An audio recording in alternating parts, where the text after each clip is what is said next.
Olá, muito boa noite. Diabetes, tabagismo, obesidade, consumo de drogas, colesterol elevado, alcoolismo e ter idade acima dos 50 anos. Esses são os principais fatores de risco que levam uma pessoa a ter um infarto e principalmente um infarto fulminante. Segundo os médicos, o infarto fulminante do miocárdio é uma das principais causas de morte no mundo. De acordo com a Organização Mundial de Saúde, cerca de 17 milhões de pessoas morrem por ano vítimas de doenças do coração. Dessas, 7,3 milhões são por infarto. No Brasil, segundo o Ministério da Saúde, o infarto mata cerca de 84 mil pessoas por ano e é responsável por 45% das mortes de pessoas acima dos 45 anos.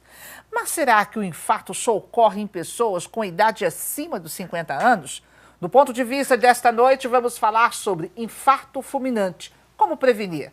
Nossas convidadas, a personal trainer e especialista em recuperação de traumas, Joana Barros, e a médica cardiologista, Márcia Cristina. Elas vão falar sobre essa doença que, assim como o diabetes, também é silenciosa. Por que atletas morrem de infarto? Os homens têm mais infarto do que as mulheres? Do momento do primeiro sintoma até a morte no infarto fulminante, quanto tempo leva? Boa noite e sejam bem-vindas ao Ponto de Vista. Boa noite, obrigada. Márcia, o que é o infarto fulminante? Ok. Boa noite, obrigada pelo convite para discutir o assunto um tema tão relevante, né? O infarto fulminante, na verdade, é quando a pessoa tem um infarto e dentro de 1 hora de ocorrido o início dos sintomas do infarto, ela morre subitamente. É uma morte cardíaca súbita ocasionada por um infarto, que popularmente é conhecido como infarto fulminante. Então, por exemplo, muitas vezes as pessoas falam assim, olha, a pessoa estava ali conversando, ou estava de pé, de repente, às vezes ela consegue colocar a mão no peito, estou sentindo uma dor, mas ela já cai e morre. Isso. O infarto foi naquele exato momento, ou como você colocou, começou 1 hora, ou cada caso é um caso? Dentro de 1 hora. Eu só posso chamar de infarto fulminante ou morte cardíaca súbita por infarto. Como súbito, com essa característica, se eu comecei a ter dor e no máximo em 1 hora eu morri, eu parei, eu desmaiei. Porque o que acontece na maioria das vezes é uma arritmia grave que faz com que a pressão vá a zero e com isso eu desmaio. Então eu fico sem pressão, meu coração está batendo, mas batendo de forma ineficaz, ineficiente. É o que a gente chama de taquicardia ventricular ou fibrilação ventricular. Que se demorar muito tempo dessa forma, o miocárdio inteiro, o coração inteiro não recebe sangue, o cérebro não recebe sangue e a pessoa efetivamente morre. E é por isso que quando isso acontece fora do hospital e a pessoa leva mais de 10 minutos para chegar ao hospital, ou ela não tem êxito nas medidas para reanimá-la e acaba realmente falecendo, não sendo possível reanimá-la, ou quando consegue, o faz com muito dano cerebral. Por causa do tempo decorrido entre o início do sintoma e a medida efetiva de fazer o coração voltar a bater. Então, o que ocorre? Por exemplo, aquela pessoa que pôs a mão no peito, sentiu-se mal e, de repente, ela já cai, ou talvez ela não diz nada. Isso. Quem está próximo, o que tem que fazer? Chamar o SAMU para medidas imediatas, mas colocá-la no ambiente estendida, com a via aérea livre, o pescoço estendido, para ajudá-lo. E o que pode ser feito se estiver no ambiente ou se souber fazer isso, iniciar a massagem cardíaca externa através da massagem cardíaca, se souber fazê-lo. Se não, infelizmente, é chamar o SAMU dizendo que foi uma perda de consciência após uma dor no peito, que acha que a pessoa teve uma parada cardíaca, porque desta forma, falando assim, o SAMU vai dar prioridade aos outros chamados e tentar chegar o mais rápido possível. Muitas vezes vem até de moto para chegar mais rápido. Joana, você trabalha com algumas pessoas que pós-trauma, né, ou que tiveram um infarto, não morreram, conseguiram sobreviver, mas ficaram traumatizadas ou com algumas sequelas. Isso, na verdade eu sou especialista em reabilitação cardíaca. Né? Então, trabalho com pessoas que estão em processo de recuperação voltando aos poucos a praticar exercícios, né? Depois da liberação médica, já se pode começar. Tem muita gente que tem receio, tem medo, às vezes, né, de começar a voltar a se exercitar, no caso, e após um trauma desse, né? As pessoas ficam com um pouco de receio. Mas, na verdade, só é necessário mudar os hábitos, mudar o estilo de vida, né? Se essa pessoa tinha hábitos como fumar, como ingerir bebida alcoólica, o sedentarismo, né? Ter um estilo de vida mesmo que não condiz com, vamos dizer, com uma vida saudável mesmo, como o estresse excessivo e muitos outros fatores também que interferem, né? Então, a gente estimula primeiramente nessa mudança do estilo de vida. Procurar um nutricionista que possa orientar quais hábitos alimentares mais adequados, né, para aquele período em processo de recuperação, né, de reabilitação no caso, e analisar aquela pessoa como um todo, quais os objetivos, analisar qual a situação daquela pessoa, se está sedentária, né, se vai começar agora, ou se já praticava antes, né, e qual é o tipo de exercício que a pessoa gosta de praticar, né? Ou o que ela pode fazer, ou né? o que pode fazer, sim, com certeza. Tudo deve ser analisado. Agora, o que chama a atenção é que, às vezes, em alguns casos, as pessoas que acabam tendo esse infarto fulminante, elas tinham uma vida saudável, tinham uma boa alimentação, praticavam atividade física, ou pelo menos, assim, 3 vezes na semana caminhavam, corriam, faziam natação, e, de repente, puf, a pessoa morre. Como justificar? O que de fato aconteceu? A maioria dos jovens que tem infarto, eles o fazem não por doença coronariana aterosclerótica, que é essa da qual a gente costuma falar, que é aquela que sofre influência da dieta, da atividade física, dos fatores de risco como hipertensão, diabetes, colesterol alto. Nos jovens, o principal fator de risco para se ter um infarto, na verdade, é a história familiar de alguém que já teve um infarto jovem. Então, eu ter tido um pai, eu ter tido uma mãe, um irmão, um parente de primeiro grau, que infartou jovem, diz que eu posso ser carreador do gene que causou essa doença no meu pai ou na minha mãe. Então, se alguém, um jovem, um homem com menos de 55, uma mulher com menos de 65, tem uma dor no peito que sugere um infarto e tem história familiar de gente jovem que teve infarto, você deve investir seriamente na investigação dessa doente, porque ela pode ter doença coronariana genética, não aterosclerótica. E aí um simples exame de coração, esteira, alguma coisa, um eletro, não vai detectar? Pode não prever. Eu posso fazer uma esteira de manhã, ela ser completamente normal e eu infartar à tarde. Né? Então, o que é geneticamente inerente à genética, nós não temos como manuseá-la ainda, não temos como prevenir. O que você pode fazer é não piorar a sua genética, tendo uma dieta ruim, tendo uma atividade física ruim, tendo estresse. Então, grande parte dos jovens que infartam, o fator de risco maior ainda é o cigarro. Então, são jovens que não têm nada, mas que fumam. E aí podem desenvolver uma doença coronariana precoce. Que às vezes a gente dizer assim, olha, fulano, o jovem, ele está fuma muito cedo. Ah, mas é na velhice que ele vai correr o risco de ter um infarto, porque fumou durante muito tempo. Não. Ele vai antecipar essa doença. Ele vai antecipar o tempo de doença, possivelmente. O outro é a história familiar. Então, ter história familiar de doença coronariana, ou seja, infarto jovem, antes dessas idades, 65 mulheres, 55 homens, traz o maior risco para mim, enquanto eu não passar dessas idades. Se eu passar, como mulher, ultrapassar os 65 anos, como homem, ultrapassar os 55 anos, eu estou mostrando que eu não tenho esse gene da doença precoce. Então, eu já sobrevivi a esse gene, eu trato de manter, fazendo dieta, atividade física e prevenindo o que é prevenível. E existe também as mortes que não são infarto, que ocorrem subitamente, que podem dar dor no peito e não ser infarto, que são doenças hereditárias, miocardiopatia hipertrófica, que é a principal causa de morte em atletas, as doenças arrítmicas, que são arritmias, pessoa com o coração todo normalzinho, um dia faz uma arritmia maligna e morre. Então, existem doenças que não são preveníveis, mas que a gente não precisa ajudar tendo uma vida irregular, uma vida com hábitos ruins para intensificar a sua genética. Existe alguma atividade física que, por exemplo, se a pessoa resolver lá fazer, eu vou começar a fazer, eu vou começar a correr, eu vou caminhar, eu vou nadar, ou algum tipo de exercício que seria perigoso para que essa pessoa desenvolvesse um problema no coração ou ter um infarto?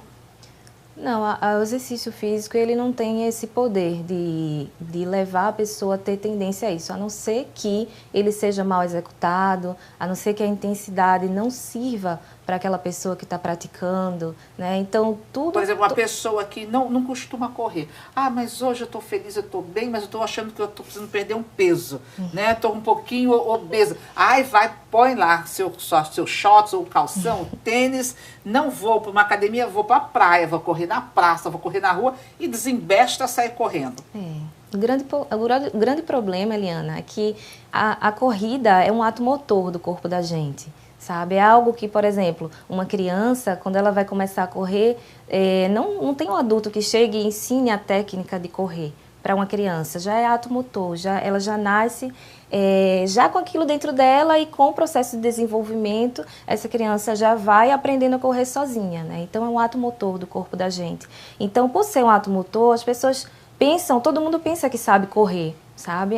Eu vou correr, eu sei correr. É só correr, né? Mas, na verdade, não é tão simples assim. Na verdade, até a pessoa estar apta a correr, é necessário começar primeiro o outro ato motor muito importante, que é o caminhar, né? O caminhar também não é a mesma coisa de estar andando no shopping, vendo as vitrines, né? O caminhar também exige uma técnica, também exige uma preparação antes da caminhada, né? Precisa saber também para que aquela pessoa está praticando aquele exercício, se a caminhada vai ser suficiente, né? Como inserir aos poucos a corrida ali naquela prática de caminhada, para que essa pessoa vá se adaptando aos poucos a saber correr, a analisar a pisada. Então, é um pouco mais complexo do que parece. Tem muita gente que pensa que é só chegar, botar o tênis e correr. Sim, porque é acessível a todos. E isso é maravilhoso. Quer dizer, se ela fizer isso de uma forma errada, ela corre o risco de repente, ter um infarto. Sim. Principalmente as pessoas que têm mais risco, né? Exato. Então, se eu tenho mais de 40 anos, se recomenda os documentos internacionais de atividade física, de reabilitação e das sociedades americana e europeia de cardiologia, endossadas pela nossa, que todo mundo que tem mais de 40 anos, que precisa fazer atividade física e que decide entrar numa atividade física regular, deve fazer antes uma avaliação cardiológica para reduzir o risco dessa nova atividade, que na verdade ela vai ter uma demanda, né, de consumo de oxigênio maior. Então, eu preciso ver como me preparar, como fazer esse consumo. Então, o cardiologista vai pedir os exames, vai avaliar qual o risco que ele tem de começar essa atividade e encaminhá-lo para o educador físico. Não é tão fácil assim, colocar o tênis, o calção, os shorts e sair correndo. Olha, cuidar bem do coração exige disciplina com alimentação. Coma peixes e inclua nas suas refeições laranja, kiwi, goiaba, abacate, tomate e fibras. E se não resistir a um chocolate, prefira os amargos. Na lista de alimentos proibidos, atenção, proibidos, nada de carnes gordurosas. Evite o sal nos alimentos, molhos, caldos prontos, produtos industrializados, que às vezes são mais fáceis, enlatados, congelados e embutidos. O consumo do álcool também deve ser evitado, pois ele tem efeito sobre os triglicerídeos sanguíneos e faz mal. Olha, Ponto de Vista volta depois do intervalo. Até já.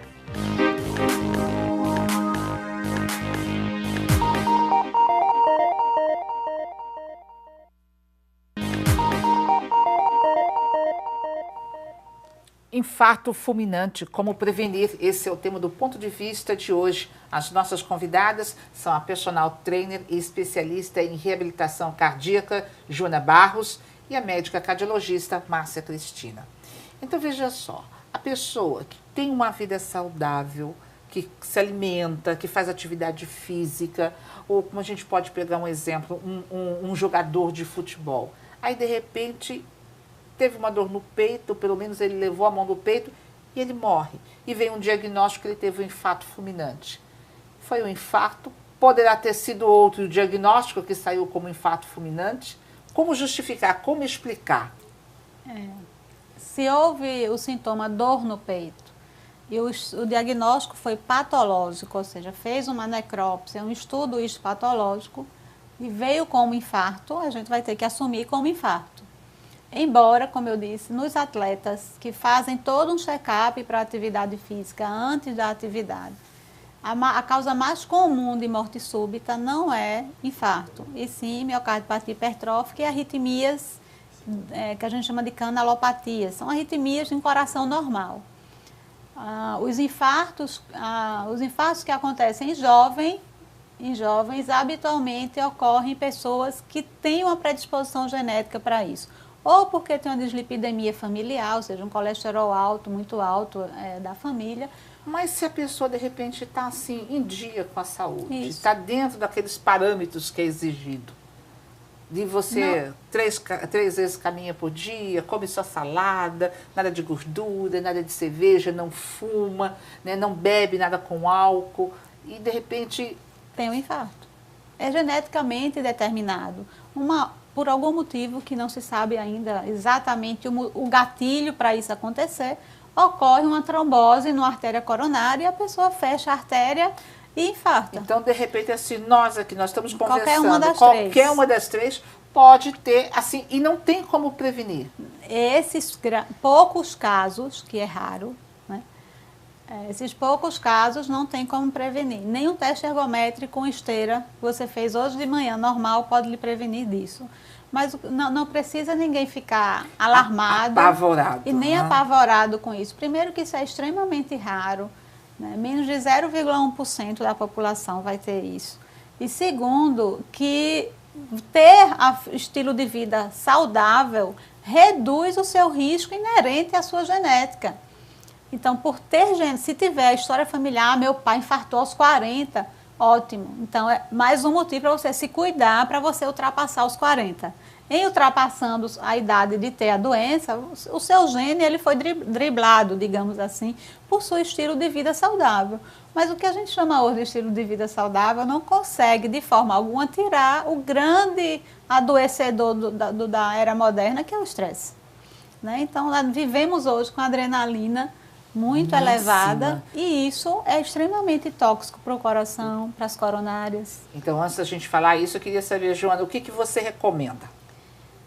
Pegando o gancho aqui da questão do estresse, na verdade o exercício eu acho que é uma boa forma de você descarregar isso, né? Eu acredito que seja muito importante você escolher qual exercício que você se identifica.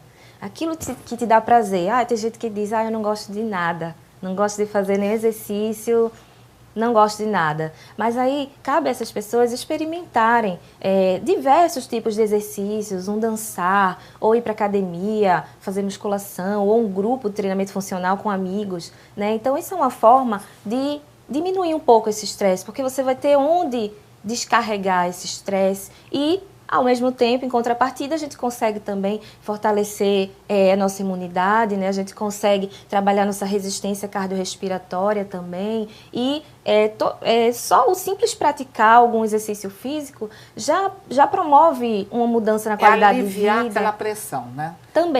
Também, além de melhorar o funcionamento dos órgãos, dos tecidos, melhorar também a rigidez das artérias, das veias de uma forma geral, né? E, assim, quando você tem qualidade de vida, o seu corpo vai se adaptando a isso, entendeu? Até o estresse, às vezes, ele não é sentido de uma forma tão intensa quanto aquela pessoa que é sedentária. Entendeu? Então, o corpo, a parte fisiológica do nosso corpo mesmo, ela vai mudando quando você adota hábitos saudáveis, um estilo de vida saudável mesmo. Quando a gente fala em estresse, a gente também se lembra do seguinte, da pessoa que recebe uma notícia, né? Aí mexe com o emocional. Quer dizer, você perdeu o emprego, alguém da sua família morreu. Não dá para a gente dimensionar, porque cada um recebe a notícia tem um peso, uma carga diferente.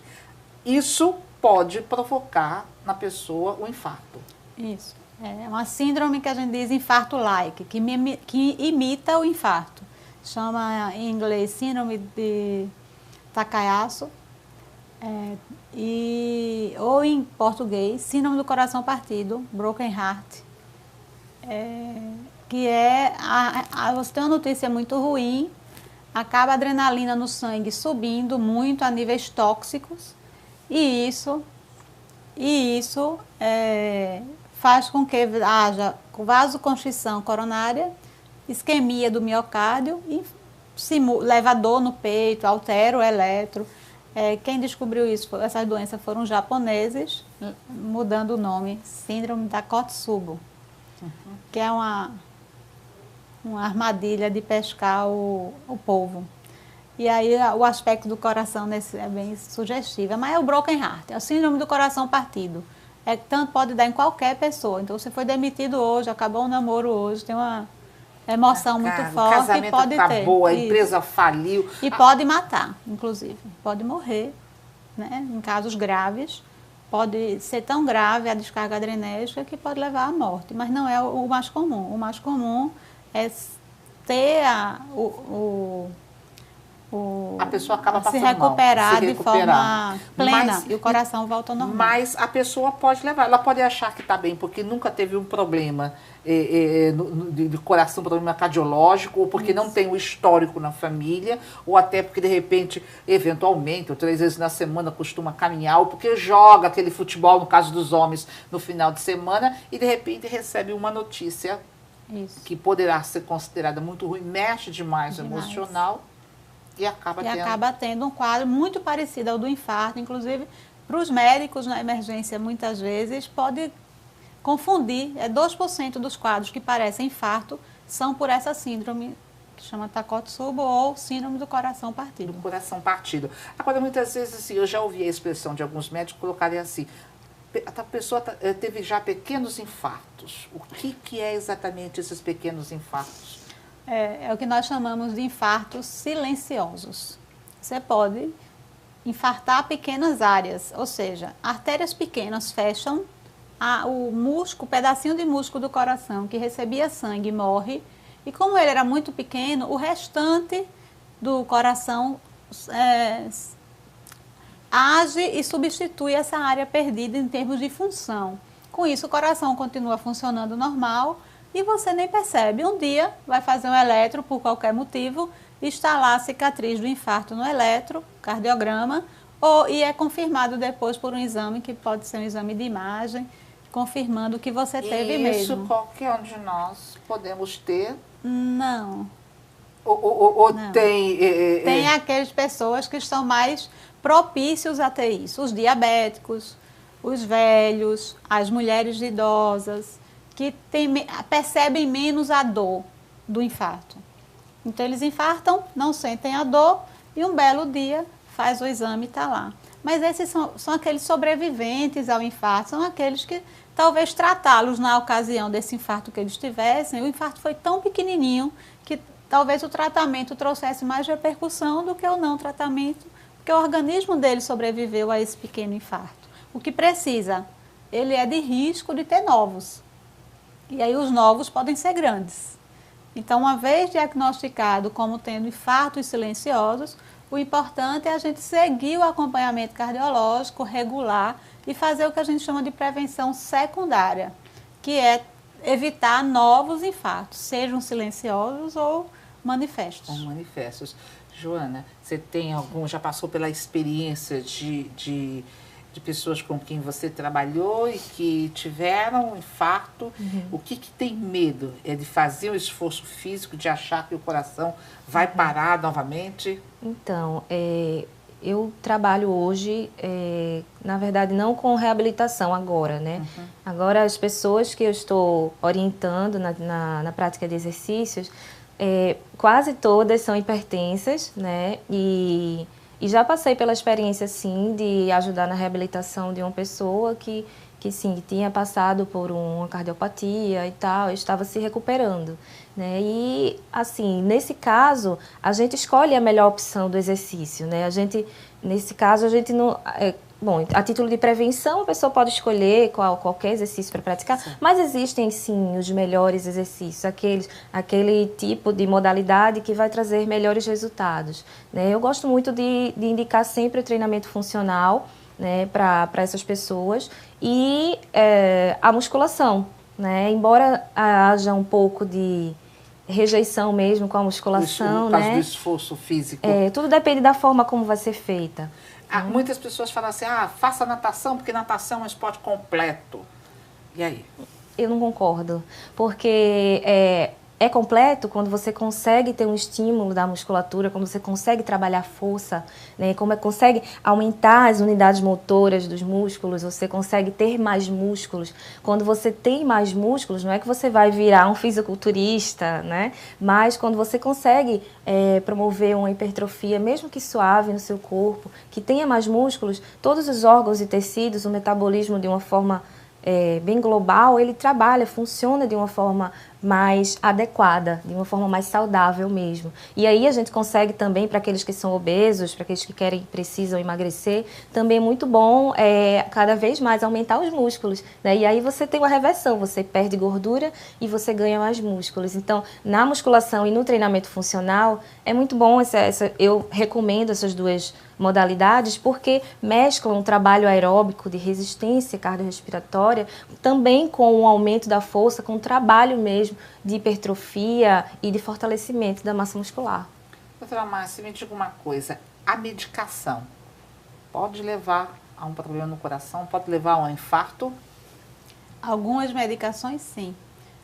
Algumas medicações que se usa para tratamento de asma, descongestionante. Então, é importante que todos que tenham alguma cardiopatia, antes de iniciar qualquer medicação, procure seu cardiologista e consultem. Eu posso iniciar essa medicação que o médico X ou Y me prescreveu para saber se pode exacerbar uma isquemia ou aumentar a frequência cardíaca do coração, frequência cardíaca, e com isso levar o coração a uma isquemia e risco de infarto. Quer dizer, não só esses remédios, tem aqueles remédios que são de função erétil, esses principalmente, né?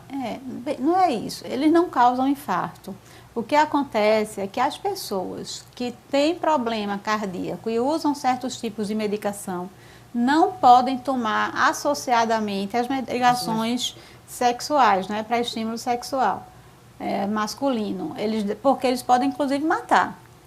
Então, antes de tomar, precisa saber do seu cardiologista se algum dos seus remédios interage com eles, podendo levar você à morte.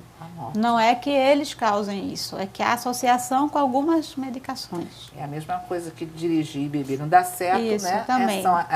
Tem cardiopatia e de tomar essas medicações também, não dá certo. Então, olha, o ponto de vista está chegando ao fim. A gente agradece a participação de vocês. A gente espera que tenha ajudado você que está em casa, que está nos assistindo, né? Nos conselhos de alimentação, de atividade física, e procurar um cardiologista. No próximo sábado, nós estaremos de volta às 10:50 da noite. E você pode participar dando sua opinião, enviando sugestões de temas. Para rever o programa de hoje, acesse o site www.tvtribunape.com.br ou deixe o seu recado em facebook.com/programa Ponto de Vista. Uma ótima noite, um excelente domingo e a gente se encontra na semana que vem.